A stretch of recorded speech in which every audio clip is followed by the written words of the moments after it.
entrance of the artist. So the Committee of the Regions' involvement in the enlargement process ensures that local and regional perspectives are considered, promoting a more inclusive and cohesive union. Enlargement is an investment in peace and security, as it plays a key role in stabilizing neighboring regions and promoting economic prosperity. Regions and cities can share resources, expertise and best practices which foster stronger cross-border cooperation during the different steps towards EU enlargement. Our cooperation and diplomacy at local and regional level is essential to address common challenges, foster regional development and promote European values and fundamental rights within and beyond our borders. Thank you for coming. Thank you very much. It's great to have you here in this house of cities and regions and local leaders. Enlargement, what we do, local leaders, we take our part in this process. What is our part in this? With horizontal connections, with cities to cities, mayors to mayors, regions to regions, within the Union and beyond the borders. And in times of hardship, these connections, this fabric can be very important to keep our European Union together. Thank you for coming for today, and I will give you the floor now. Thank you so much, Madam President. Honourable members of the Committee of Regions, it is my second time that I am here, so I've heard that you have 4 meetings in a year, so I expect invitations for another 2 or 3. No, I'm sorry. But I cannot imagine that we could be successful in the enlargement process without you, because many legislation has to be introduced on the local level, so I really see you as an allies for us, and it is a special honor for me because I can sit next to a Slovenian guy, the mayor of Nova Gorica. I will come back to this. So, I have just returned from an event on inter-regional cooperation in Nova Gorica in Gorizia, which is hosting the first ever cross-border European Capital of Culture. And it was a celebration not only of shared history, but also of shared aspirations. So the projects and ideas discussed there tackle physical borders, but even more importantly, they break down the mental borders in many heads we still see. So these initiatives encourage communities to think and cooperate beyond their city or region. They inspire people to think European, and in this spirit, I strongly believe that local and regional leaders are essential architects in building the European Union. In Nova Gorica and Gorizia, Mayor TUREL and Mayor Ziberna are making the vision of European peace real every day. If you haven't been there yet, now I'm doing promotion for those cities. If you haven't been there yet, please, both of the mayors, you should organize something there. So, they are proving that peace is something that lives in the hearts of citizens and something we experience in our daily lives.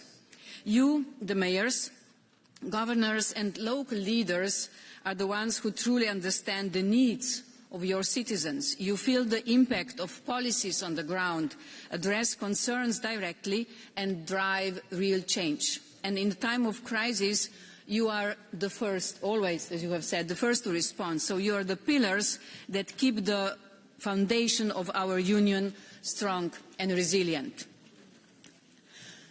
The future of our union is at crossroads today. The world around is changing rapidly, and we have to adapt.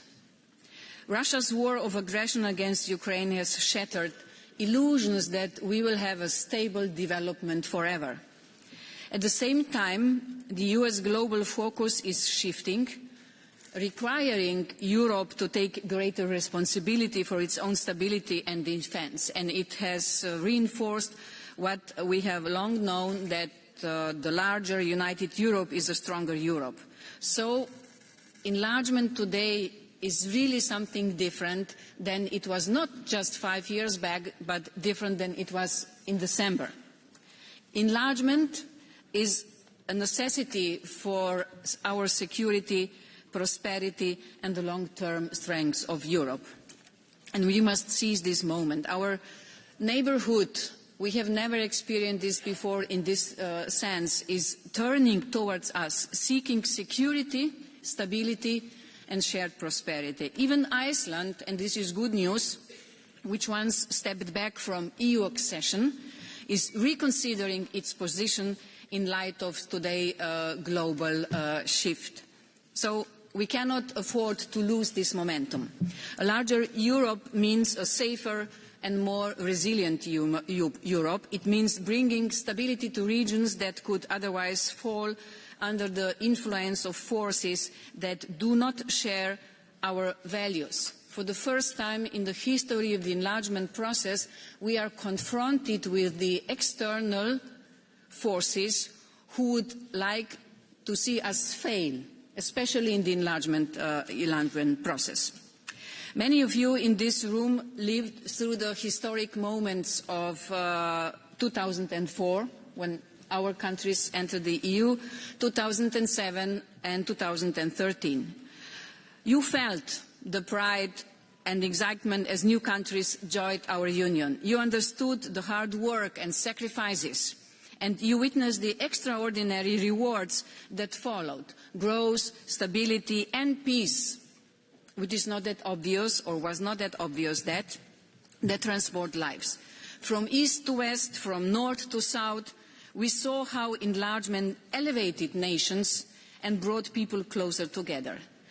Now, dear ladies and gentlemen, dear President, we must embrace this vision again, and with it the responsibility of building a Europe that is even more inclusive, more united and more powerful.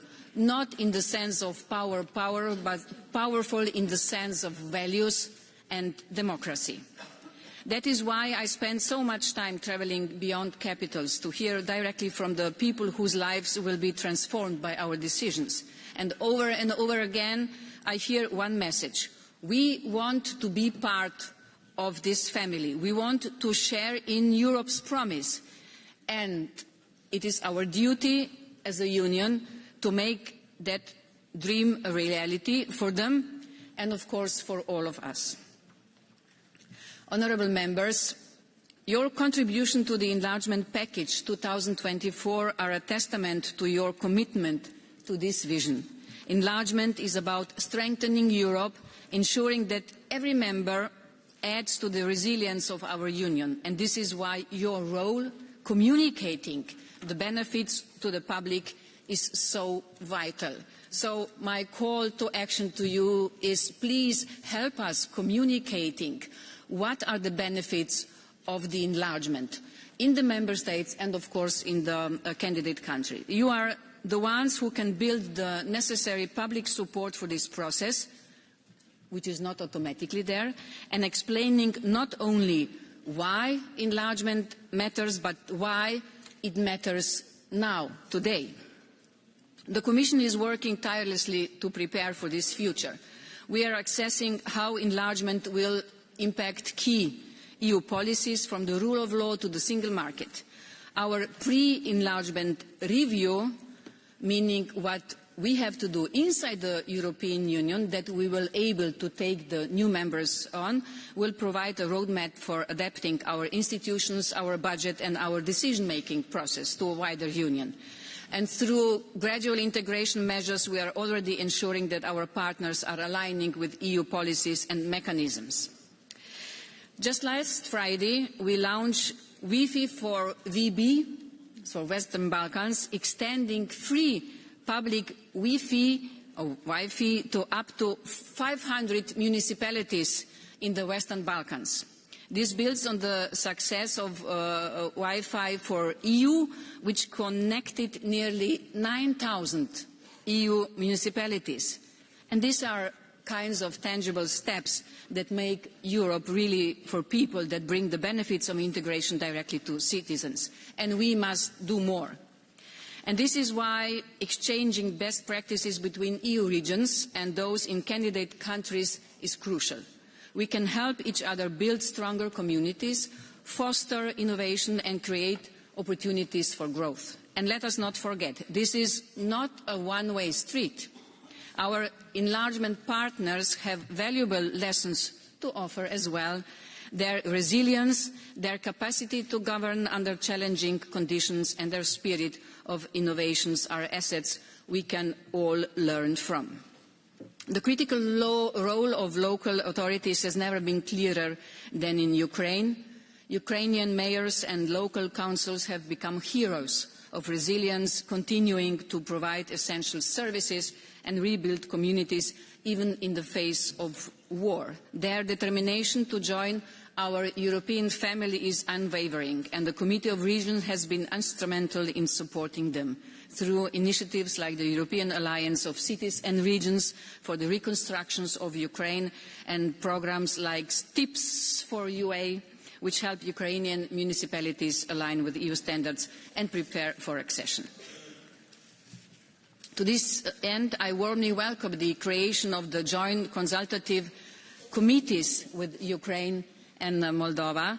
These platforms will play a crucial role in accelerating their integration by fostering cooperation, exchanging expertise and ensuring that when the day comes for full membership, they are ready.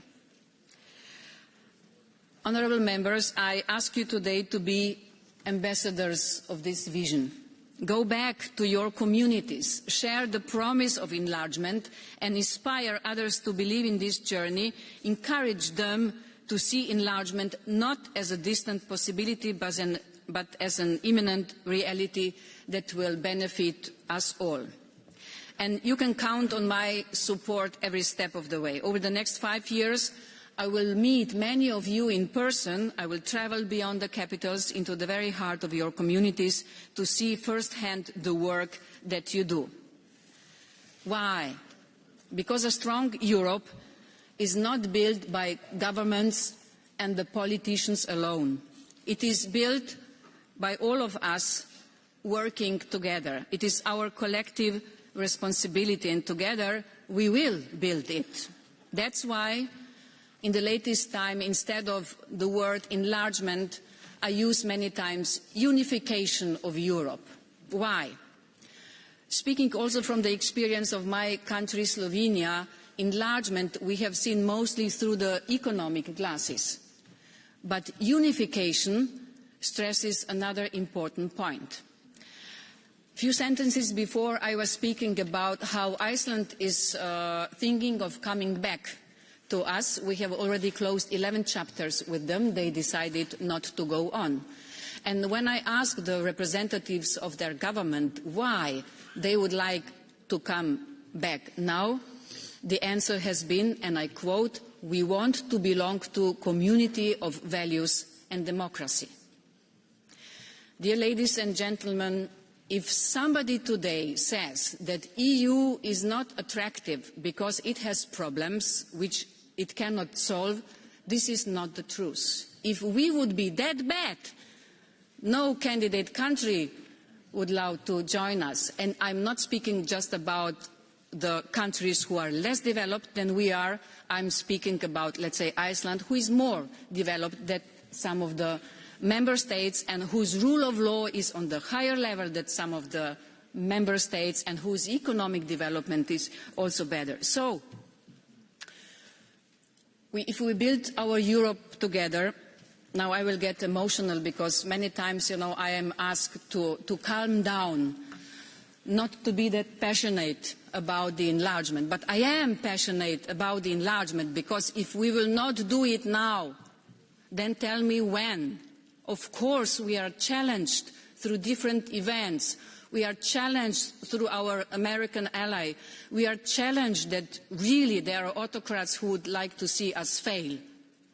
But if we are serious about building our common Europe, then we really have to show this. And when Simone Weil was having her speech in 1979, her inauguration speech as the first president, female president also of the European Parliament, she said that all the member states are confronted with three challenges: the challenge of peace, the challenge of freedom, and the challenge of prosperity. And then she added, and all those challenges can only be met through the European dimension, meaning only if we cooperate. And I will end with my call to action. Please, let's stick together, let's be united, and let's fulfill the dreams of many, many countries who would like to join us. Not just because they want to join, but also because it would be great that finally we will be united Europe. Thank you. Thank you very much. And thank you for the passion. Europe is built on this leadership and passion. This is how we will survive all the waves that are coming, that we believe in this. Can I have 30 seconds? Yes. Madam President, thank you so much, because, you know, I have a great opportunity having these two great mayors. The cities of Gorizia and Nova Gorica are really a good sign of reconciliation. We need reconciliation in Europe. You know, in 1947, the city has been divided. And now look at them. They sit together, and the only fight they have is on which side they have the better coffee or ice cream. Who has the better? Now tell me, where is the better ice cream or coffee? So great to see you. Thank you. Thank you very much. We will go back on the coffee and ice cream. I will personally test it. So now I will give the floor to our rapporteurs to present their opinions, because we are talking about an opinion today. I will give the floor first to Alexandra Dulkiewicz. The floor is yours. You have 3 minutes. Thank you. Thank you. Thank you very much, Madam President. Thank you, Madam Commissioner. Actually, what else I can add after this speech of Commissioner Kos? Thank you very much for this, that you were mentioning values and not only economical issue. I'm a representative of Poland, city of Gdansk. This year we are all having in Europe 80 anniversary of end of the Second World War, but for half of Europe it was not the end of the war. Now we are ahead of further steps really to finish the war and really to lay this wall which we started to disappear several years ago. Therefore, my opinion is on enlargement on 3 countries, Georgia, Moldova and Ukraine. First of all, I would like to say very briefly, because I think that this is extremely important for us as representatives of local and regional authorities, that the role of local and regional authorities is extremely important on European way. I can say it by a Polish example, but a lot of us are here as well from I wanted to say new countries, but we are already 21 years members of the European Union, so we can see the role of local and regional authorities. Enlargement is a matter of safety, peace, stabilization and development in Europe. It is important for both sides, just like Madam Commissioner Kos mentioned. It is not important only for also important for us here in the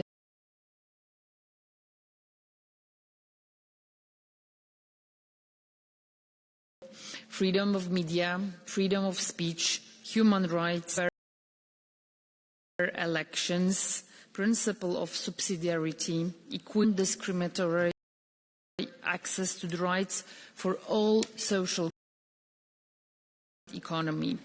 But the condition, sine qua non condition, is that the enlargement should be based on merit-based and going back to the countries, my opinion is focused on Ukraine. First, I will start Georgia, then Moldova, then Ukraine. Georgia also had painful experience, just like Ukraine, and is suffering still because of the neighborhood, and this is really important. But we huge Chinese influences we have. People of Georgia, Georgian nation already decided to be on this path, but due to the politics, we are not really clear intentions of this situation. They, the politicians, this way. But what is we must see the processes of being out of the way, out of the European way. For example, laws which were adopted, transparency of foreign influence. Second, anti-LGBT family values and protection of minor law, extremely important. And important really to see that the support of non-governmental organizations is really, I managed to speak with some of them. They have no support after changes in the USA. This is some European support. Few words about Moldova. Big neighbor, Russia, with huge influences. Everyday life in Moldova. But Moldova on negotiations, and this is extremely important.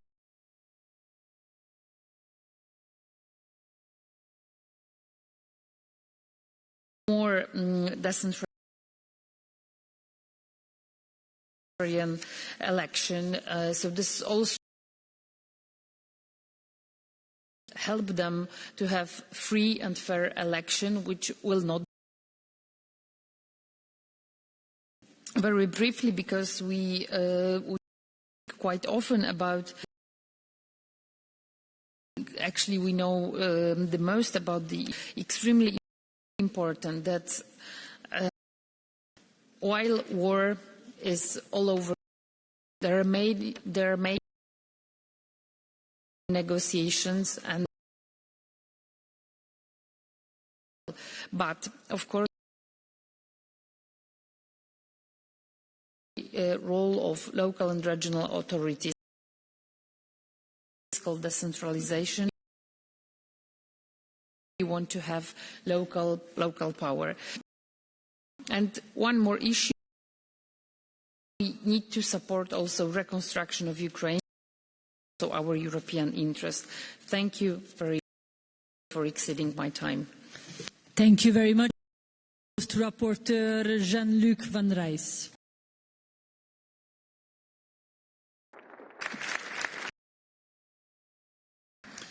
Thank you, Ms. Much to say after this very of the Commissioner, but and I had to make that report. Balkan and Turkey, which one? Because as we know, the situation is changing from there. My report goes to Bosnia and Herzegovina, Kosovo, Montenegro, North Macedonia, Turkey. Quite a lot, and I will not go into these countries, but general feeling. The first thing is that, as I said, we are living in turbulent As kind of situation of war in Europe, we are confronted not, apart from Ukraine, armies, but we are confronted to another type of war. It's a war of influence, fake news, trying to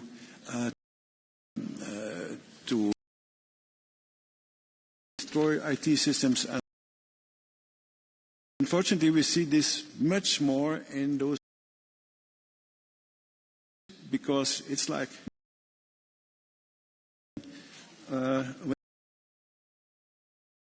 the future Europe, the reunited Europe or the united Europe with those Eastern Balkans.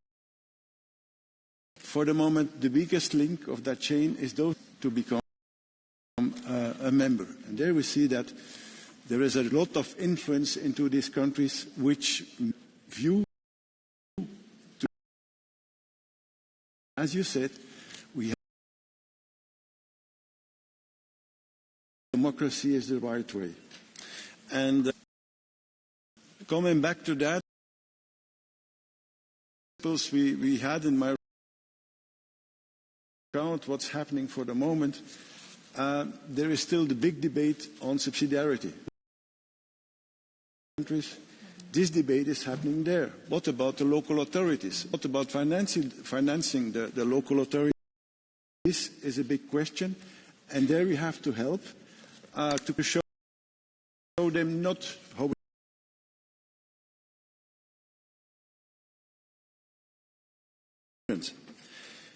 And of course, we have a view on Turkey, particularly for the Cyprus situation. Year after year, we have to repeat the same thing, and we have to ask to Council resolutions. And this is a condition, because it's not possible to continue discussing having that problem in Cyprus. That's a bit how I want, which are much more difficult. Thank you very much.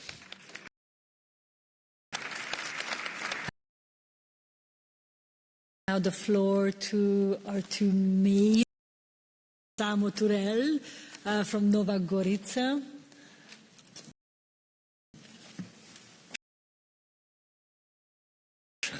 Ms. President, dear colleagues, v veliko čast mi je, da sem danes lahko tu z vami o širitvi. Pomeni tudi podiranje mej in zgodba prve točno s tem. Po nekaterih razbral, da je v Evropski uniji, ki živijo v državni meji, kar 30 milijonov, razširimo na 50 kilometrov teh prebivalcev, kar 140 milijonov. Torej se meja tako ali drugače prebivalcev je definiralo najini dve območje, na katerem se smaragdna lepotica reke izlije v ravnico in se ji pridruži reka, kjer je vrhunska. To območje je v teh letih doživelo veliko hudega, njegovi prebivalci, žrtve dveh vojn, druge svetovne, meja, ki je ločila hišo od hleva, presekala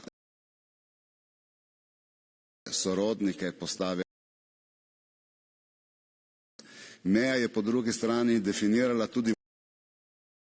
Nova Gorica je nastala po letu 1947 kot novo, moderno mesto presa arhitekta Ravnika, slovitega Le Corbusierja, in je postala srednjeveški Gorici na tisto, kar je pa po sodelovanju, upanje, ta, ki je ni zamrl. V letu Evropske prestolnice kulture je pravzaprav njihov dosežek. Je na čast njim ta desetletja kljub meji, kljub ločeno sodelovali, tkali vezi, snovali. Evropska prestolnica kulture je hkrati dokaz, da lahko kljub dvema različnima mentalitetama in izpeljemo tako pomemben prestolnica kulture.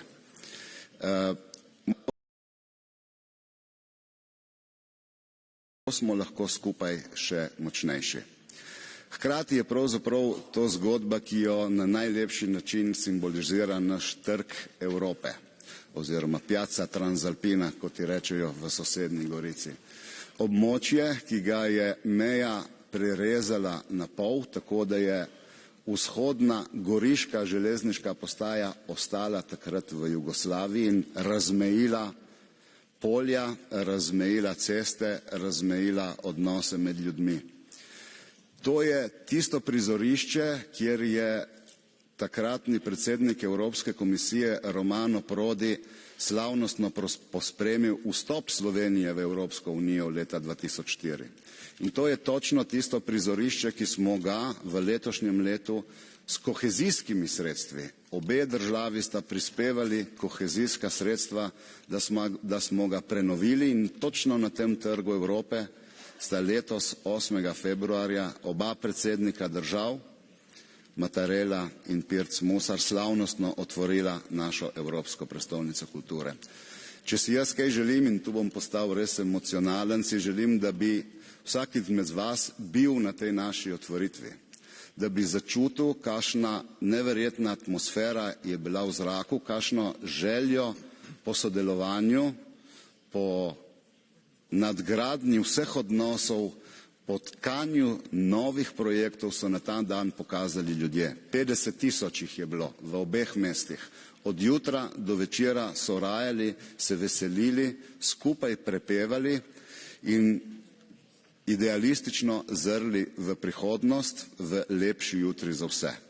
Če me kaj posebej veseli je, kako so se v ta naš projekt vključili mladi. Tisti, ki niso obremenjeni z 80 let starimi ideološkimi vprašanji in ki jih pravzaprav zanima to, kje je boljša kava in sladoled, ali na eni ali na drugi strani meje.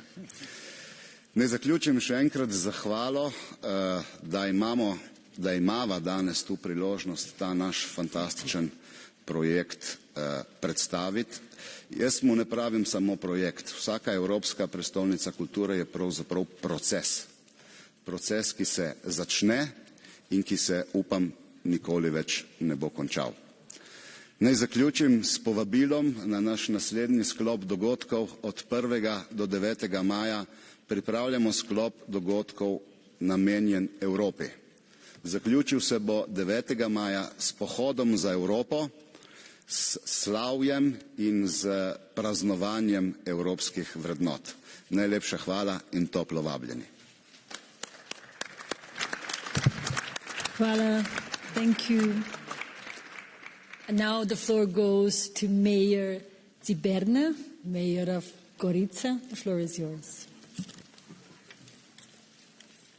Grazie, innanzitutto è con vivissimo piacere che saluto tutti voi, naturalmente in primis la Presidente, la Commissaria, l'amico, come ci si vede, io dico sempre che mia moglie dice che vedo molto di più lui che mia moglie a casa, ed è ahimè vero. Come vedete Gorizia è una città ultramillenaria e sono io con 63 anni, Nuova Gorizia è una città giovane e questo giovane qui che approfitta del fatto che ha tanti più capelli di me, non è? Al di là delle battute, naturalmente Un saluto si aggiunge anche al mio Presidente della Regione, Federica, che vedo presente, ma perché l'ho citato? Perché il ruolo svolto dalla Repubblica di Slovenia e dalla Regione Friuli Venezia Giulia, dalla candidatura alla realizzazione del progetto, è stato davvero, credetemi, essenziale. Naturalmente questa platea, quando mi riferisco a questa platea, è una platea di prestigiosi amministratori da tutta Europa. Ma un ringraziamento proprio perché siamo stati invitati, Gorizia e Nova Gorizia, proprio nell'ambito che è più importante ancora, di una plenaria. Questo perché si ritiene che questa esperienza di Nova Gorizia e Gorizia insieme possa davvero rappresentare per tutti noi un valore aggiunto. Come diceva sia la commissaria Kos che l'amico di TUREL, di un territorio, la testimonianza di un territorio che è stato davvero letteralmente diviso in due dopo il Trattato di Parigi del 10 febbraio del 47 e, come ricordavano, non soltanto la casa da un giardino, la casa dalla stalla, ma addirittura un cimitero letteralmente tagliato in due dal confine. E quella piazza transalpina che è tipica perché è una piazza che era divisa fino al 2004 da un muro e da una rete. In Italia si chiama piazza transalpina, in Slovenia piazza Europa, Trg Europa, dove peraltro si è svolta la cerimonia di allargamento dell'Unione Europea oramai parecchi anni fa. Ecco, se oggi Gorizia e Nova Gorizia sono la prima capitale europea della cultura, alla quale la Commissione europea ha conferito questo prestigioso riconoscimento, appartenenti non soltanto perciò a due città, ma addirittura a due stati diversi, senza dubbio lo dobbiamo all'ingresso della Slovenia nell'Unione Europea, che ha rappresentato una coraggiosa e coerente scelta delle sorelle e dei fratelli sloveni di appartenenza ad una comune identità. Ho sentito il trasporto del commissario Costi, una comune identità, una comune famiglia, una comune cultura, un comune modo di sentire. L'adesione slovena all'Unione Europea ha rappresentato un potente acceleratore di quei processi di coesione, non allargamento, perciò unificazione, di coesione di cui hanno tratto un beneficio entrambi i nostri paesi e ovviamente di riflesso anche tutta l'Europa. Ecco perché analogamente ritengo che l'ingresso di altri paesi nell'Unione Europea possa senza dubbio rappresentare un valore aggiunto per l'intera grande famiglia europea. Mi piace l'entusiasmo che si tocca con mano quando ci sono persone che ci credono.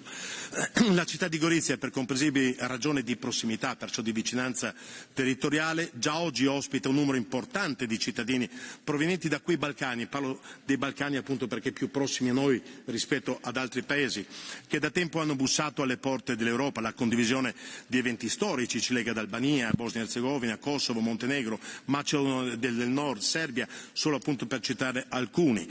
Tantissimi sono già oggi cittadini provenienti da queste nazioni che vivono, lavorano e lavorano bene, vivono bene sul nostro territorio. Non ho ovviamente titolo per esprimermi in ordine ad alcuni obiettivi dell'allargamento, dell'unificazione, di cui ne parlerete voi, come il contenimento della penetrazione di potenze come la Federazione Russa o la Cina, o la stabilizzazione della regione, prevenendo lo scoppio di nuove crisi. Appartiene però alle dinamiche di tutti noi il consolidamento di quei valori quali la pace, la democrazia, l'integrazione economica, la sostenibilità,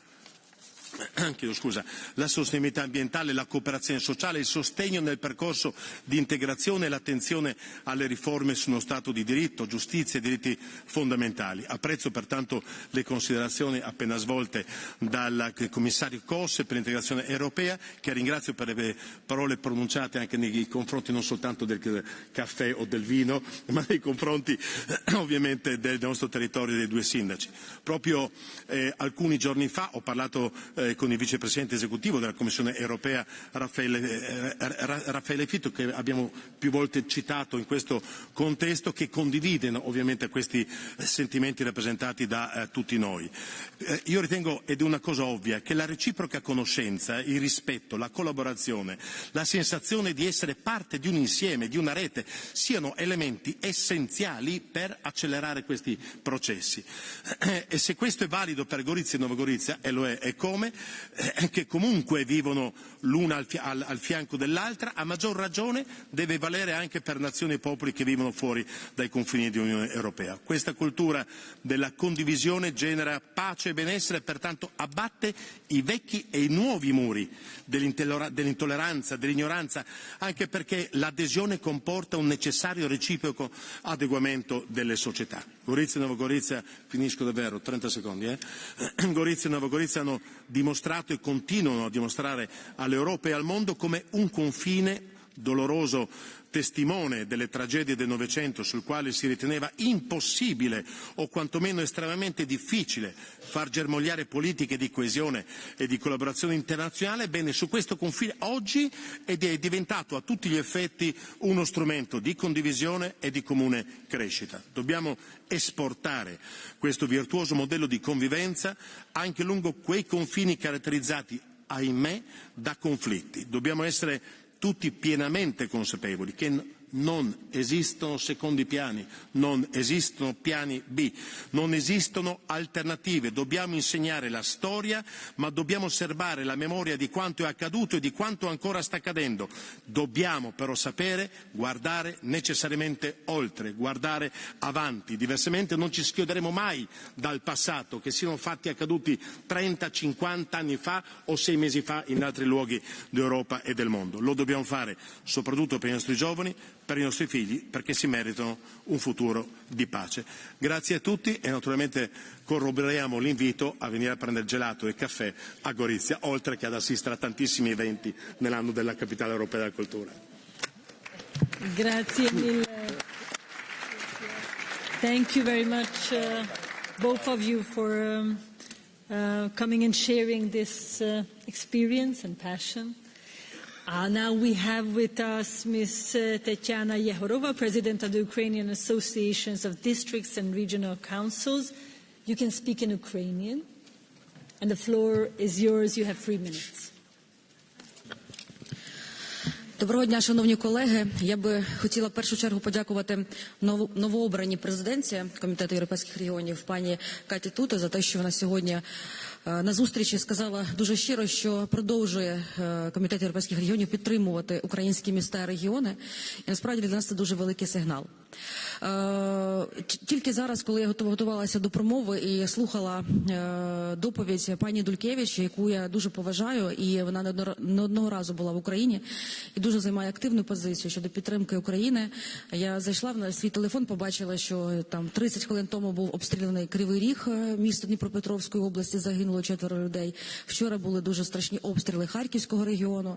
Я, до речі, є головою Харківської обласної ради і з першого дня повномасштабного вторгнення працюю на місці з громадами, з людьми, які в нашому регіоні перебувають.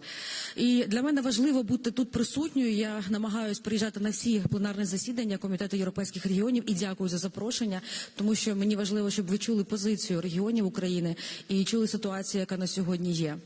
Якщо говорити про тему і пакет розширення, я би хотіла дуже подякувати пані Дулькевич за її промову, за ті тези, які вона сказала, вони є основні і важливі.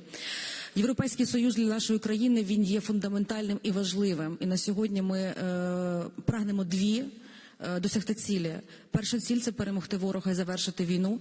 Друга ціль – це стати членом Європейського Союзу. І я можу запевнити вас, що над цим працюють всі органи місцевого самоврядування, всі представники, всі гілок влади для того, щоб Україна стала членом Європейського Союзу. І я тут хочу подякувати саме команді Комітету європейських регіонів за те, що ви нас в цьому підтримуєте.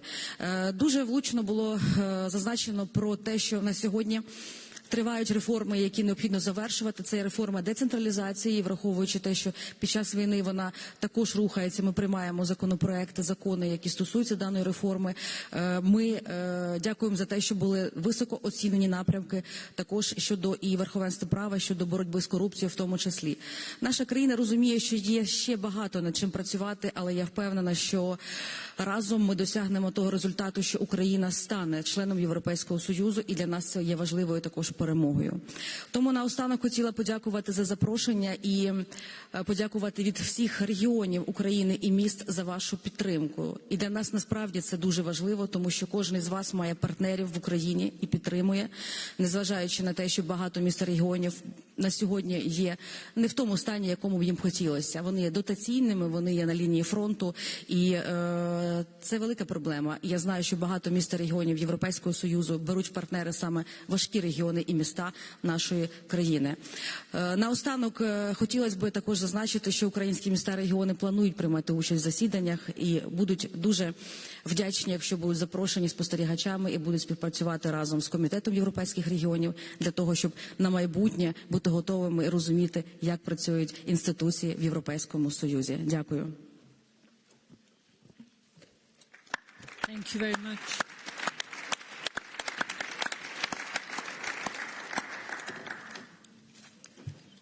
Now I will give the floor to our members.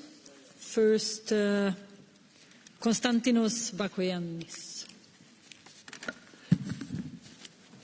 Madam President, Madam Commissioner and dear colleagues, EU enlargement has been one of the EU's most effective foreign policy instruments and a strategic investment in peace, stability and prosperity.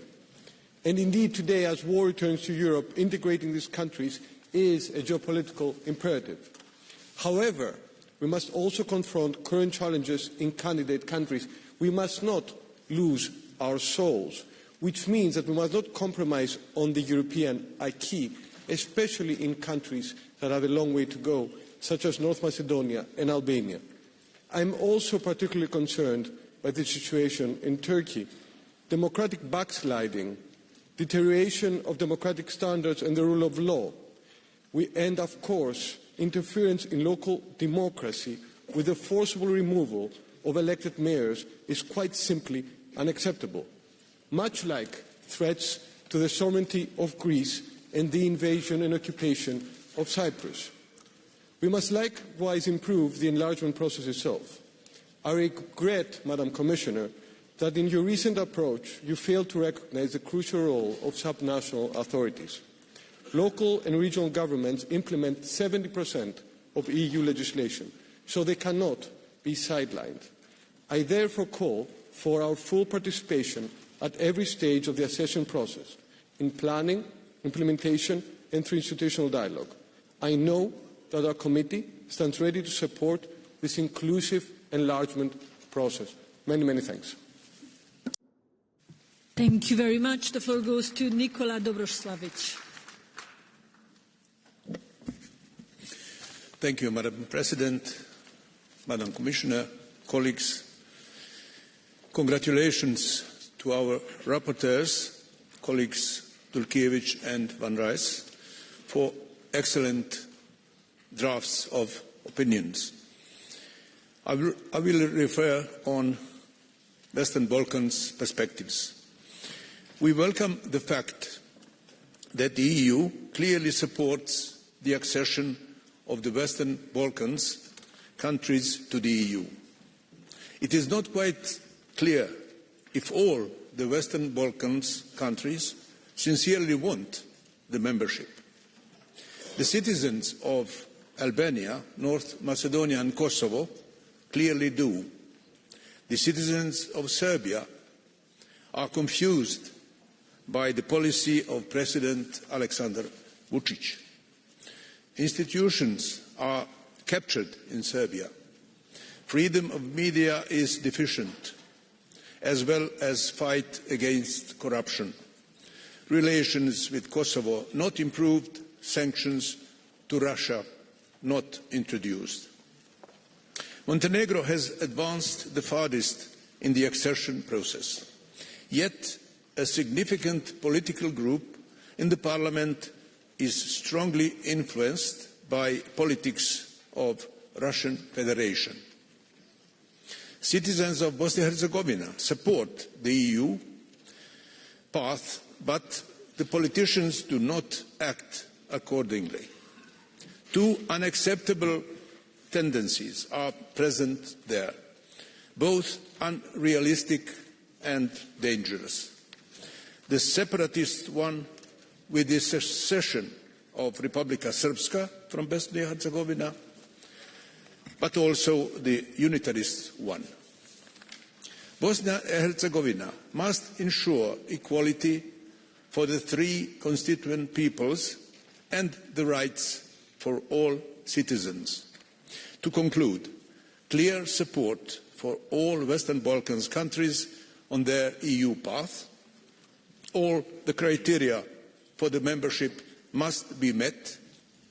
Appropriate place and role for local and regional authorities are required. Thank you.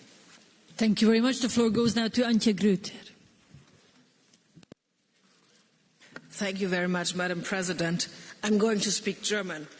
Sehr geehrte Frau Kommissarin Kosch, sehr geehrte Bürgermeister TUREL und Ziberna, liebe Kolleginnen und Kollegen, ich freue mich sehr, dass Sie, Frau Kommissarin, heute bei uns im Europäischen Ausschuss der Regionen sind. Wir alle wissen, dass die EU-Erweiterung derzeit hoch im Kurs steht. Allerdings sehen wir in vielen Kandidatenländern eine neue Dimension der Debatten, in der die lokale Ebene sichtbar gegen die nationale Ebene aufsteht. Wir in Serbien demonstrieren seit Monaten, vor allem Studierende, gegen die nationale Regierung von Präsident Vučić, gegen Korruption und für mehr Transparenz, nachdem beim Einsturz des Daches des Bahnhofs in Novi Sad inzwischen 16 Menschen verstorben sind. Der letzte ist in der vergangenen Woche seinen Verletzungen erlegen. In der Türkei erleben wir Massenproteste in Istanbul und in vielen anderen Städten gegen das Regime von Recep Erdogan und die politisch motivierte Verhaftung des Istanbuler Bürgermeisters Ekrem İmamoğlu und vieler anderer BürgermeisterInnen der Opposition. Und in der Ukraine kämpfen BürgermeisterInnen wortwörtlich einen täglichen Kampf gegen den Aggressor Russland und für die Werte, die wir hier in der Europäischen Union gemeinsam leben und erleben. Das Beispiel der Zusammenarbeit zur ersten grenzüberschreitenden Kulturhauptstadt Europas, der Bürgermeister von Nova Gorica in Slowenien und Gorizia in Italien, ist ein schönes und es zeigt, dass wo früher Grenzen Länder teilten, heute Städte zusammenarbeiten können. Auch wir in meiner Heimatstadt Bremen kooperieren und leben unsere Städtepartnerschaften. Danzig, Riga, Izmir, Odessa, einige dieser Städte sind seit Jahren Teile der EU-Familie. Andere werden es hoffentlich werden.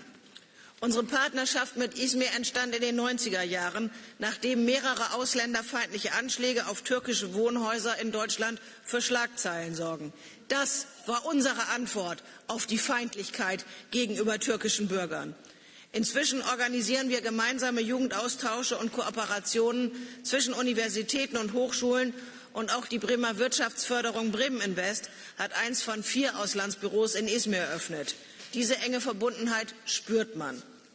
Nach der Verhaftung von Ekrem İmamoğlu und anderen Oppositionsbürgermeisterinnen sind in Bremen und in den vergangenen Wochen Hunderte Menschen auf die Straße gegangen, um auch aus Deutschland ihre Solidarität für den demokratiekämpfenden Protest in der Türkei auszudrücken.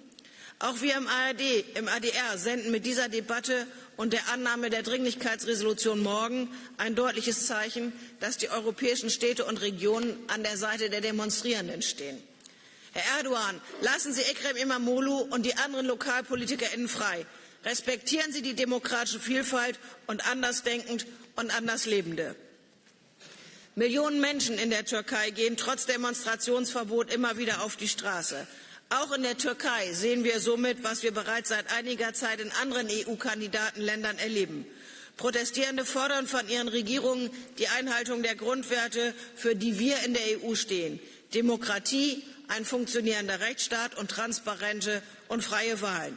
Lassen Sie uns weiterhin gemeinsam für die europäischen Werte auf die Straße gehen und gemeinsam Demokratie und Rechtsstaatlichkeit verteidigen. So können wir hoffentlich in Zukunft weitere Länder im Kreise der EU-Familie begrüßen. Vielen Dank. Vielen Dank. The floor goes now to Ivan Gulam. Thank you, Madam President. Dear Commissioner Kos, it is a pleasure to stand before you today as the Mayor of Pirovac from Croatia and the newly also appointed chair of our committee with North Macedonia. We are definitely, as you said, living in an era of profound geopolitical transformation. The world around us is shifting. With it, our very understanding of the European project must evolve. Enlargement is not just a process for candidate countries. It is a vital opportunity for the European Union itself. It is a chance to reinforce its unity, strength and global influence. The changed geopolitical landscape is forcing the EU into difficult choices. choices that sometimes mean supporting governments in accession countries whose actions contradict the very principles and values upon which this union was built. Commissioner Kos, I deeply value your words about European unification. Enlargement and integration are not just administrative processes. They must be rooted in a common shared vision for the future. Forging this unity is not an easy task. What is unfolding in Ukraine and tensions across the Western Balkans, it's not unprecedented. Many of us bear the scars of past conflicts. We have known the suffering, instability, and the fragility of peace. But we have also learned invaluable lessons. Resilience and cooperation can lift us above tragedy and propel us toward a brighter future. This is where local leadership plays a crucial role. The two mayors from Nova Gorica and Gorizia are a great example. They are not alone in their efforts. Across Europe, local leaders are proving that reconciliation and progress do not start in conference halls or government offices. They begin on the ground in our towns and communities. As Renew Europe, we are investing in constructive, project-based cooperation between local politicians and activists from the EU, Serbia, and Bosnia and Herzegovina, and seeking together solutions to challenges such as housing, the digitalization of public services, and local democracy. These are not abstract ideas. They are real. They are tangible efforts to create a more united and resilient Europe. Cities and regions, I believe, are the bedrock of the reconciliation and the driving force behind the genuinely pro-European agenda. So, Commissioner, I pose this question to you. How can our work on the ground be more effectively incorporated into the unification process you're spearheading? Thank you, and all the best to you. Thanks. Hvala. The floor goes now to Massimiliano Federica. Grazie Presidente. Commissario, sindaci, per me è un onore dare il benvenuto nella sessione plenaria del Comitato delle Regioni ai sindaci di Nova Gorizia e Gorizia, città scelte come prima capitale europea della cultura transfrontaliera. Ci riempie di soddisfazione ed orgoglio, non solo per la mia regione, il Friuli Venezia Giulia, non solo per l'Italia, ma ovviamente anche per la Slovenia. È il simbolo di un'Europa unita, dove entrambi i popoli si impegnano in un'impresa comune, rafforzando i legami culturali e costruendo insieme un futuro più forte e coeso. La riconciliazione e la cooperazione regionale sono pilastri fondamentali del processo di adesione all'Unione Europea. Il nostro confine nel secolo scorso ha visto sofferenza, conflitti e sangue. Ma le nostre terre sono state in grado di iniziare un cammino di pace, di conoscenza reciproca e collaborazione che ha valorizzato il dialogo senza voler annullare le specificità e le differenze. E proprio la cooperazione transfrontaliera a livello locale si è rivelata essenziale per costruire fiducia reciproca e per promuovere lo sviluppo economico e la cooperazione italo-slovena. Mi permetto di portare questo esempio perché quando si parla di allargamento dell'Unione Europea, guardo in particolar modo ai Balcani occidentali, ma non solo, non dobbiamo cadere nell'errore di giudicare solamente. Ci sono delle criticità in quei paesi, non c'è dubbio. Ci sono dei problemi in quei paesi, non c'è dubbio. Ma nostra responsabilità è accompagnare e assistere per avvicinarli ai valori europei. L'alternativa è consegnare questi paesi ad altre aree di influenza che di democratico non hanno nulla. E quindi essere qui a giudicare semplicemente cosa avviene in quel paese è molto facile. Fare un vero processo di integrazione, che vuol dire accompagnare, prendere per mano quei paesi e portarli nell'alveo delle democrazie europee è molto più difficile. Ma penso che qui sta il nostro ruolo. Le città e i territori su questo, e parlo da terra di confine, penso possa avere un ruolo molto importante per portare avanti anche quella diplomazia dal basso, che ovviamente non sostituisce quella dell'Europa e dei governi nazionali, che è fondamentale, ma può collaborare in questo processo. Quindi vi ringrazio del tempo che mi ha dedicato Commissario e Presidente e vi invito anch'io ovviamente a visitare nel 2025 questa grande esperienza di collaborazione europea che è la capitale europea della cultura. Grazie. Grazie. The floor goes now to Adam Banashak. Dear Madam Commissioner, dear mayors, dear colleagues, the example of Gorizia and Nova Gorica shows how hard borders, a difficult past, wars and divisions can be overcome. It also shows how cities and local authorities in general build bridges and reinforce and complement the processes managed at higher levels of government. Finally, it shows why more focus should be given to promoting multi-level governance in the enlargement process and empowering local and regional authorities within candidate countries. Democratic stability can only be built from the bottom up. That is why empowering local and regional authorities to promote European values at the local level will help rule of law implementation in candidate countries and make them valuable members of our community. The enlargement of the Union is a chance for development, for opening up to new possibilities, for expanding the common market. The enlargement of the Union is a chance for both sides, the accepted country and the European Union. The success story of my country, Poland, is also the success of the Union, which took advantage of new opportunities, gaining new sales markets and new production possibilities. Let's not be afraid of enlargement. Let's be ambassadors of unification, as said Madam Commissioner. Thank you very much. Thank you very much. The floor goes now to Nate Smole. Madam Chair, Madam Commissioner, I will briefly speak in Slovenian. Danes obravnavamo prvi mnenji v tem mandatu vezani na države, ki si želijo prihodnje pridružiti naši veliki evropski družini. Prav je, da se pri teh temah držimo vseh standardov in meril, ki so bila vezano na približevanje in pridruževanje postavljena že v preteklosti in v katera verjamemo. A tudi ta cenjeni zbor lahko veliko pripomore k približevanju držav kandidatk na regionalnem in lokalnem nivoju. Ukolikor bomo uspeli v teh državah tudi preko skupnih posvetovalnih odborov in delovnih skupin o prednostih te skupnosti seznaniti in navdušiti predvsem lokalne in regionalne oblasti, potem si, verjamem, lahko obetamo tudi hitrejše premike v približevanju na njihovi nacionalni ravni.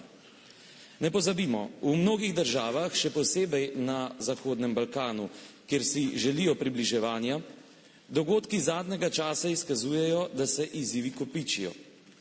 Mnogokrat imamo občutek, da namesto približevanja govorimo o oddaljevanju od Evropske unije. A vseeno, ukolikor bomo ostajali v preveč rigidnih okvirih, brez razumevanja kultur in razmišljanja o državah, ki se nam želijo pridružiti, bodo ta prostor zapolnile drugačne vrednote. In verjemite mi, zagotovo ga bodo.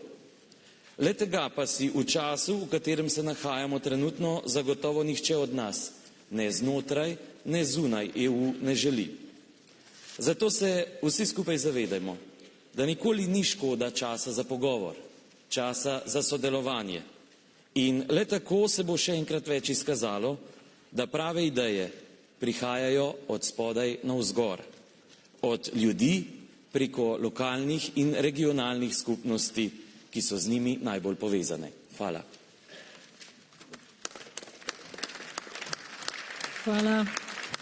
Now we have a lot of members asking for the floor. We go now for the 1-minute interventions, and we will start the 1-minute interventions with the two young elected politicians. I would like to also ask the story, because our members know that we have this young elected politicians program, but it's also for the candidate countries. And now there's a new call open until the 1st of May. I think it's a very important program to have also the young politicians here join us, have this European perspective, learn about our work. It's sort of Erasmus. Well, very nice. It's good to have a network. I always tell them that, okay, it's important to participate in debates, but also to make friends, bring home connections, because it's always useful in politics. So I will give now the floor to our two young elected politicians. First, Vitaly Hamanyuk, for 1 minute, from Ukraine. Шановна президентко, шановна єврокомісарка, шановні члени комітету та гості. Я радий мати можливість виступити сьогодні перед вами.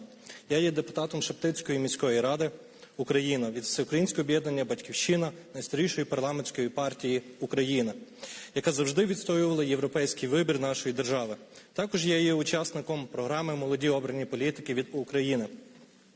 Розширення Європейського Союзу є важливим для створення умов рівного розвитку всіх регіонів.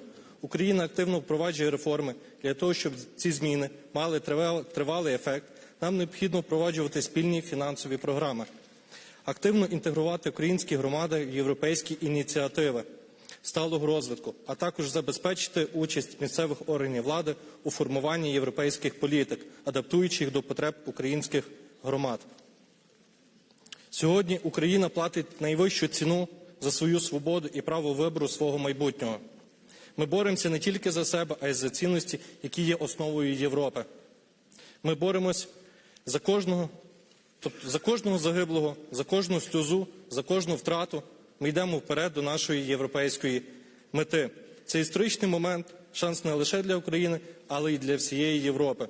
Єдність, солідарність і підтримка – це те, на чому базується майбутнє Європи. І ми, як Україна, готові стати не просто частиною цієї Європи, а її рушійною силою, серцем і надією. Україна йде до Європи, і ми разом йдемо спільно з вами до перемоги. Також хотів би висловити подяку Олександрі Дулькевич і всій команді, яка працювала над цим важливим процесом. Ваша підтримка та зусилля є неоціненними для зміцнення наших відносин. І ми цінуємо вашу допомогу в цей складний для нас час. Дякую за вашу відданість справі, за те, що допомагаєте нам наближатись до мети. Дякую за вашу увагу та підтримку. Слава Україні! Thank you very much.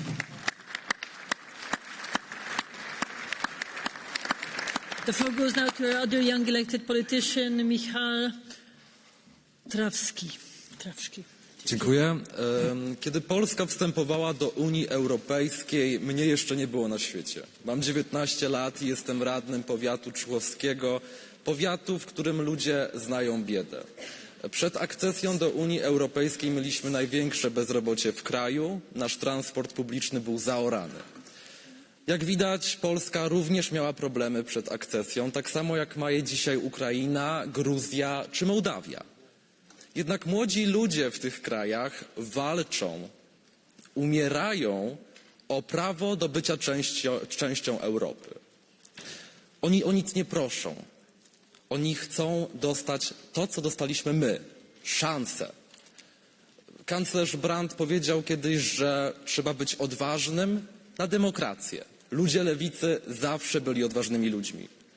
Dlatego wiemy, że ci młodzi ludzie w tych krajach, oni chcą żyć we wspólnocie zbudowanej na filarach demokracji i równości, a nie chcą żyć w krajach rozszarpywanych przez oligarchów z Ameryki czy autokratów z Rosji i Chin.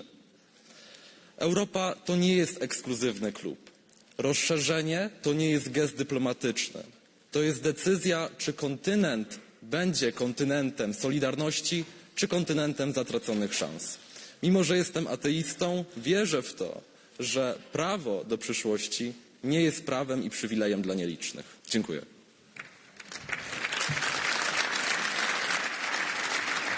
Thank you. Now I open it for our members for 1-minute interventions. I really like to ask everyone to keep the 1 minute. The floor goes now to Eliane Demolin-Schneiders. Ladies and gentlemen, in cross-border regions, people cross borders for work, living, study, and daily life. However, they encounter barriers, diplomas that are not recognized, complicated tax regulations, and limited access to cross-border education and employment opportunities. Borders hinder the full economic potential of these regions. The expansion of the European Union brings opportunities, but also new challenges, since there will be more cross-border regions. Border regions serve as a microcosm of European integration. Here we see what works and what does not. In the province of Limburg, for example, we provide services for inhabitants in cross-border information points that guide people through the complexities of living, studying and working across borders. Furthermore, we also use the border as an opportunity. In our EU region, Meuse-Rhine, 5 universities from 3 different countries are currently exploring the possibilities for 3 national curricula. If we truly want the European Union to be successful, we must ensure that people experience its benefits in their daily lives. This means harmonising regulations, removing obstacles and investing in regional cooperation. Let's make sure that as Europe expands, it also becomes more connected, more inclusive and truly without barriers. Thank you for your attention. Thank you. The floor goes now to Joško Klišović. Thank you, Madam President. And thank you, Madam Commissioner, for your introductory speech, which was more of a general nature and less reflective of the situation in the candidate countries. Have you noticed that people have turned in large numbers to the streets in Turkish and Serbian cities, and that they have demanded from their state authorities the same things as the European Union requests from them? These are the rule of law, functioning and independent judiciary, and the full respect for democracy and its principles. Their message has been loudly and clearly heard in Committee of Regions. I hope it has been also heard in the European Commission and other European institutions. The EU should be clear in its message to Serbian and Turkish authorities so that the people should not feel abandoned or neglected in their fight for democracy, rule of law and justice. It must be crystal clear from our message, European message, that unjustified replacement of elected local leaders with government trustees, as well as tolerating corruption and malfunctioning of judiciary, are the major obstacles for joining the European Union and for receiving money from the European funds. Thank you, Madam President. Thank you very much. The floor goes now to Karina Mikkelson. Thank you, dear President, and thank you, Commissioners, that you already participate in all our new mandate plenaries.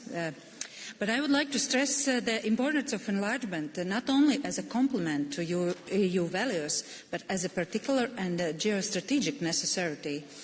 In particular, by supporting Ukraine on its path of accession to the European Union through the various reforms, investments and capacity building activities in the municipal level, those also contributing to the overall stabilization of the economy.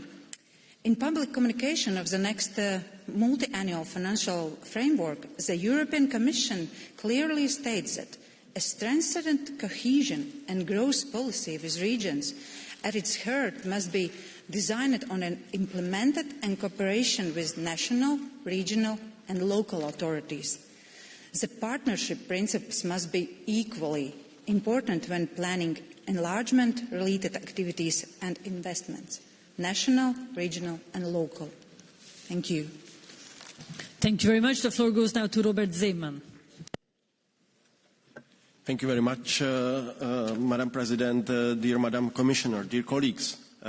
Cooperation with the local authorities in partner countries is not just beneficial, it's essential. And EU integration is not only about meeting technical criteria, but first of all about democratic values and governance principles. Coming from Prachatice, a Czech town that has built strong ties with our partners in Georgian city of Achmeta and Khajuri. And I have many times seen how direct cooperation between local authorities can make the concrete differences. We facilitate the exchange of best practices and foster cultural, educational and economic ties between our citizens. We must use all available platforms to strengthen cooperation with clear focus, bringing people together and forging real human connection with Ukraine, Moldova and Georgian citizens. Why? I think it's our duty. Don't leave behind European lifestyle any people who want to join us. And it's especially Georgian who needs our support. Don't forget their long-term wishes to live with us in European Union now in these turbulent times. Thank you very much for your attention. Thank you very much. The floor goes now to Dimitrios Kafantaris.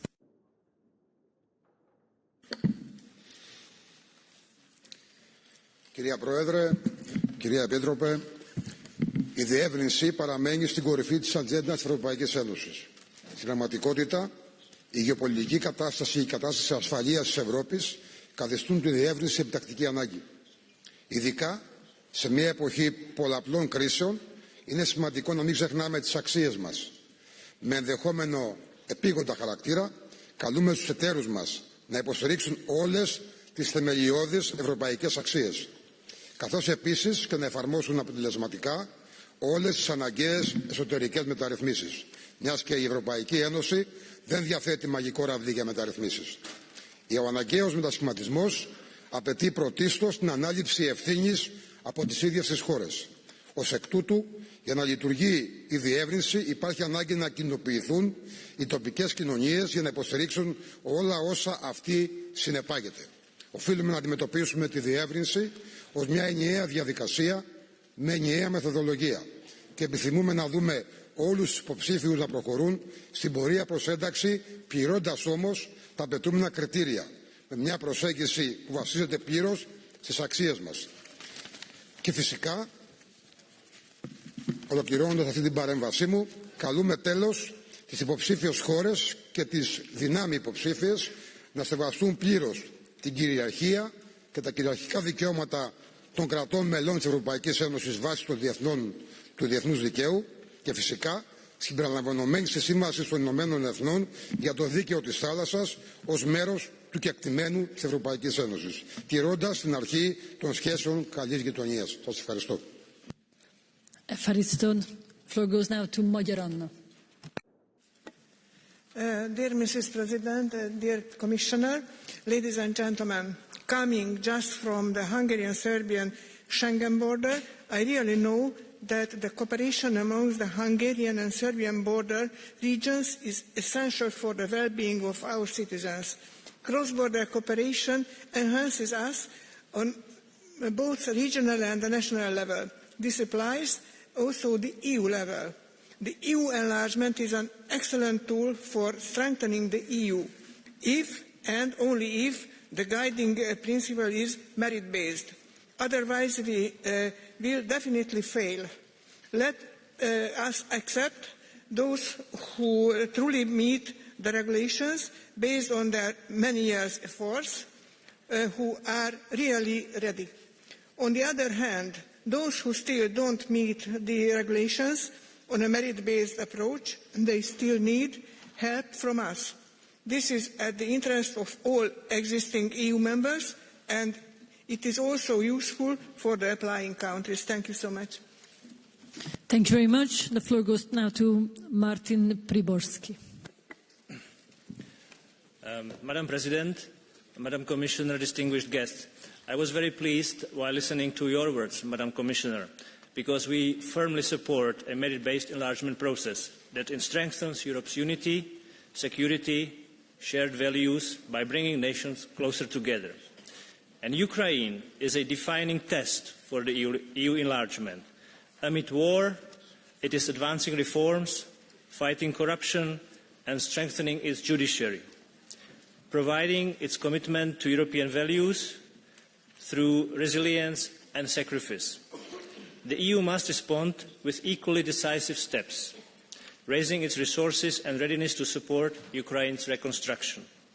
As local and regional authorities, we must call for robust support to rebuild communities, infrastructure and local governance, recognizing that strong local foundations are essential for fostering stability and resilience across Ukraine's regions. I trust the Commission will support with full power this endeavour for unification, using your words. Thank you very much. Thank you very much. The floor now goes to Jelena Drenjanin. Dear President, members, jag kommer att prata på svenska. Utvidgningen ställer krav på kandidatländerna men även på Europeiska unionen. Vi är i ett känsligt läge och behöver se utvidgningsprocessen i dess skugga. Men vi måste också hålla på de skyldigheter ett medlemskap innebär. Och det är respekten för rättsstatsprinciperna. För de är ett fundament för att demokratin ska värnas och mänskliga rättigheter. Och här är den lokala och regionala nivån avgörande i processen. Men tiden går. De började arbeta med att tillhöra Europeiska unionen. Nordmakedonien 2005, det är 20 år sedan. Montenegro 2010, Serbien 2011, Albanien 2014, Bosnien, Moldavien och Ukraina 2022. Sist vi hade ny medlem var 2013 och 2020 lämnade Storbritannien. Det är mycket vatten som har runnit under broarna och världen förändras. Vi behöver se över också hur Europeiska unionen arbetar för att stärka den lokala och regionala nivån för att dessa länder ska se det här som en reell process, inte en abstrakt illusion. Och jag håller med också herr Dobrosavlic som är mycket kunnig inom ämnet och sa många av de saker som jag annars hade sagt. Tack. Thank you. Bruno Hranić. Poštovana povjerenice, poštovani izvjestitelji, ja ću se osvrnuti na proširenje na Zapadni Balkan. Mislim da prvo tu trebamo imati partnera u Srbiji, jer Srbija ima utjecaj, odnosno želju da se miješa u unutarnje poslove svih ovih zemalja koje smo spomenuli, Bosne i Hercegovine, Kosova, Crne Gore, i ona je tu glavni remetilački faktor, odnosno politički vrh Srbije. Ne bih rekao da se radi o nekom velikom pokretu u Srbiji, zapravo možemo biti umjereno veseli da je veliki broj studenata i ljudi izašao na ulicu, ali možemo biti tužni i zapitati se gdje su svi ostali. Znači, ostali podržavaju politiku Vučića i politiku Dodika u Republici Srpskoj, a Bosna i Hercegovina kao takva je zapravo i bure baruta i tu moramo posebno biti fokusirani na Bosnu i Hercegovinu, jer evo i u zadnjih nekoliko dana ratni zločinci koji su osuđeni pred sudom u Hagu dobivaju u Srbiji sve više medijskog prostora. Tako da povjerenice, fokusirajmo se na vlast u Srbiji jer ona definitivno utječe na sve ove procese i mislim da koči glavni kočničar pregovora svim ovim zemljama Zapadnog Balkana. Thank you. Elene Lukaidou. Κυρία Πρόεδρε, κυρία Επίτροπε, πρώτα θα ήθελα να συγχαρώ τους εισηγητές για τις γνωμοδοτήσεις τους και να σταθώ ιδιαίτερα στην Τουρκία. Όσον αφορά την Τουρκία, η γνωμοδότηση αντικατοπτρίζει την θλιβερή πραγματικότητα στη χώρα αυτή. Καταπάτηση της δημοκρατίας, των ανθρωπίνων δικαιωμάτων και του κράτους δικαίου, σύλληψη και φυλάκιση πολιτικών αντιπάλων. Αναφέρεται επίσης στην υποχρέωση της Τουρκίας για ειρηνική επίλυση του κυπριακού προβλήματος με βάση τις αποφάσεις και τα ψηφίσματα των Ηνωμένων Εθνών και την εκπλήρωση των υποχρεώσεών της προς την Κύπρο. Την καλεί να σταματήσει τις ενέργειές της στα Βαρόσια, τις αυθαίρετες στρατιωτικές ασκήσεις στις θαλάσσιες ζώνες της Κύπρου και να σεβαστεί την κυριαρχία και τα κυριαρχικά δικαιώματα των κρατών μελών της Ευρωπαϊκής Ένωσης, συμπεριλαμβανομένης της Σύμβασης των Ηνωμένων Εθνών για το Δίκαιο της Θάλασσας. Η Τουρκία, αγαπητοί συνάδελφοι, κατέχει περίπου το 40% του εδάφους της Κύπρου και τα κατεχόμενα εδάφη μας είναι κατεχόμενα ευρωπαϊκά εδάφη. Ευχαριστώ. Ευχαριστώ. Giuseppe Guida. Grazie Presidente, gentili colleghi e colleghe. L'ingresso di nuovi Stati membri porta con sé opportunità economiche, sociali e culturali che hanno un impatto diretto non solo su scala globale ma anche e soprattutto su scala locale. Sul piano economico l'allargamento implica nuovi mercati e nuove possibilità di scambio, traducendoci in opportunità di investimento e collaborazione con le imprese locali. Infrastrutture, innovazione e transizione ecologica sono solo alcune delle sfide a cui fa riferimento l'ultima relazione annuale del Comitato delle Regioni e a cui soprattutto le realtà locali possono e devono approcciarsi da protagoniste come motore di un meccanismo di relazioni, investimenti, occupazione e crescita. Sul piano sociale l'arrivo di nuovi cittadini europei favorisce l'integrazione e lo scambio culturale, favorendo i gemellaggi, la mobilità giovanile e rafforzando il dialogo interculturale. Si tratta di costruire tasselli di un mosaico incentrato sul rafforzamento di un'identità europea più inclusiva, mirato al contrasto delle divisioni e alla costruzione di una cittadinanza più consapevole. L'aspetto identitario è prevalente in queste riflessioni. Promuovere la cultura locale in un quadro europeo sempre più vasto è possibile, rafforzando contestualmente il senso di appartenenza a una comunità che valorizza la diversità. Cara commissaria, ha ragione, da sindaco del comune di Arienzo della provincia di Caserta le dico che l'Europa si costruisce dal basso, partendo dalle nostre regioni, dalle nostre città, dai nostri territori. Sfruttiamo questa occasione per renderli più aperti, dinamici e connessi all'Europa del domani. Allarghiamo ma unifichiamo. Grazie. Grazie. Mariana Gaju. Doamnă președinte, stimată doamnă comisar, dragi membri ai Comitetului European al Regiunilor, dincolo de legătura istorică ce leagă cele două țări surori, Republica Moldova și România, eu consider că fiecare țară de pe continentul european are obligația sacră de a-și ajuta țările vecine atunci când au nevoie. Extinderea Uniunii Europene este o misiune pe care noi o avem astăzi pentru 9 țări candidate. În acest moment, eu mă refer la sprijinul pe care România îl reconfirmă pentru susținerea Republicii Moldova la aderarea mai rapidă la Uniunea Europeană.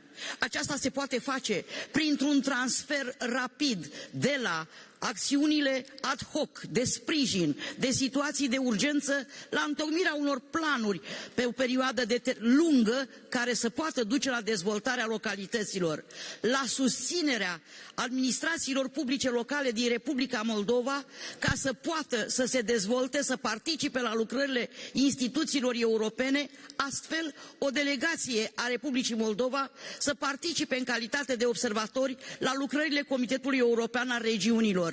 Însă, ce este urgent de înțeles este aceea că România va fi alături de Congresul Autorităților Locale din Republica Moldova, de Consiliul Autorităților Locale dintre România și Republica Moldova pentru a obliga cele două guverne să sprijine această legătură. Același ajutor îl acordăm Ucrainei, Georgiei și celorlalte țări. Mulțumesc! Mulțumesc! Adrian Zitelli, and then we close the debate. Gracias, señora presidenta. Desde la región de Murcia consideramos que apoyar a Ucrania es un deber ético y moral. Desde el primer día de la injusta agresión por parte de Rusia nos tienen a su lado. Y estaremos también a su lado cuando llegue el momento de afrontar la dura tarea de la reconstrucción. De hecho, ya estamos poniendo la experiencia de las empresas de nuestra región al servicio de Ucrania.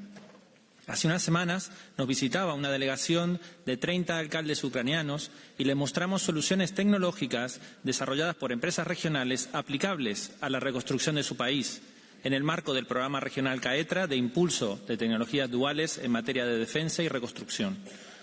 Desde gestión hídrica o agrotecnología a soluciones sostenibles para el acceso a recursos naturales esenciales. Queremos ponerlo al servicio de Ucrania. También apoyando a los refugiados mediante programas de formación para su integración sociolaboral y su inclusión. Señora comisaria, nos sabemos útiles en este proceso. Ténganos en cuenta. Las regiones necesitamos que nos ayuden a ayudar. Gracias. Gracias. Then I will now give the floor to Commissioner Kos for a lot of things has been said, a lot of passion was there. The floor is yours. Thank you so much. It's great to hear what you are ready to contribute to the enlargement, not just I have to ask. So I'm really happy to be here because I hear it from the first hand that you are willing to do this. So I also feel it as my obligation to involve you more. So my first takeaway is it should be national, it should be regional, it should be local, and I will add European, and I have to take care that you will be more involved. But then, Madam President, I think I would have to come back. for the third or the fourth time, yes. Perhaps not in the plenary, but I would love to do this. Why? We are planning to do the communication strategy on benefits of the enlargement in the member states and in the candidate countries. We have just finished the special Eurobarometer on enlargement in the member states. We will do the so-called perception survey in the candidate countries. As soon as we will have the results and the first steps of how to go on with this campaign, I would love to come back to you on this. And then I can sense out of your interventions that the same observation we have. What to do in the tension between geopolitics and security needs on one hand, and on the other hand to stay merit-based. What am I talking about? From the security and geopolitical point of view, it would be the best if we could take all the candidate countries in the EU tomorrow.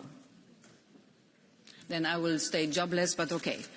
I would be willing to do this, but we cannot do this because it is a reason why it is merit-based, and this is what I am connected this to the values and the rule of law.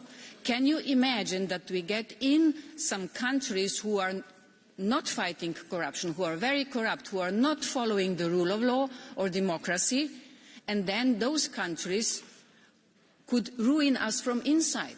So there is a reason why it is merit-based. It is not just that the candidate countries get ready, it is also that we will be safe when we will be all together. So this is one very important point when we consider the enlargement. Why does it take that much?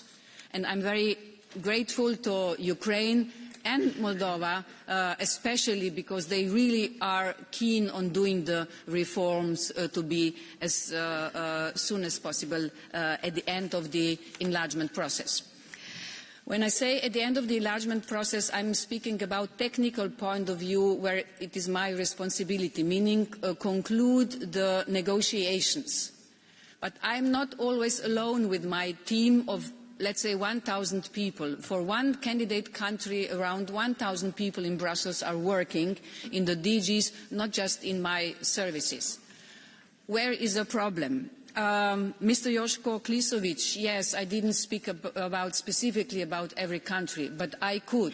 I could speak about how Hungary is blocking Ukraine not being able to open first cluster. I could speak about Bulgaria blocking North Macedonia not being able to start. I could speak about how Croatia is now has blocked Montenegro and now helping Montenegro on the way. I could speak about Turkey, of course. We notice what is happening there. Therefore, yesterday I announced that I will not go to Antalya diplomatic forum and I will not go to Ankara to meet the Minister of Foreign Affairs. But tomorrow we will do high-level dialogue on economy. It cannot mean that if it's happening what is happening, declining democracy, that we don't speak. The most easiest way to deal with somebody is not to speak anymore with somebody. But this is not the right way. So we have to accommodate what kind of relations do we want to have. And of course we see what is happening in Serbia and the protesters in Turkey. So you see, I am sad when I see, and even in Georgia, that the governments are not listening to their people. When I was part of politics before, and we were discussing what is actually the role of the government. The role of the government is very simple and easy. It is to do the best for its citizens. It is that easy. So in this respect, how can we come to the development that Serbia will go on back to the European way?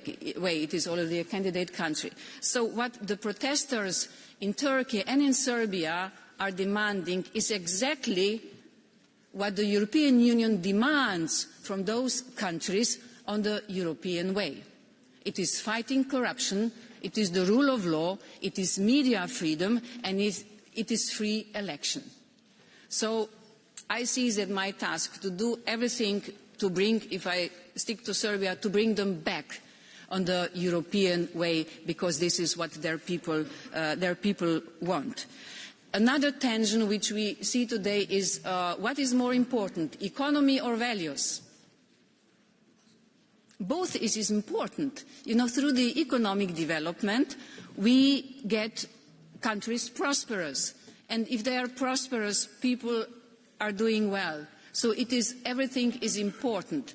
But without the values, we really can't do this.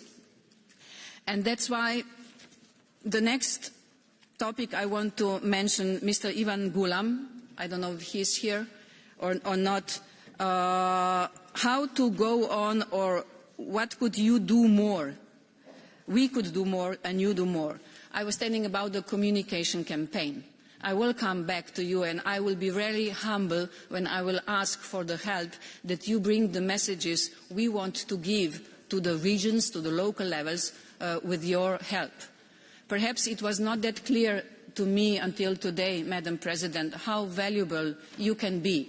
If every and each of you just once says something nice about EU or enlargement, this is, I don't know how many you are here, 200, then it is 200.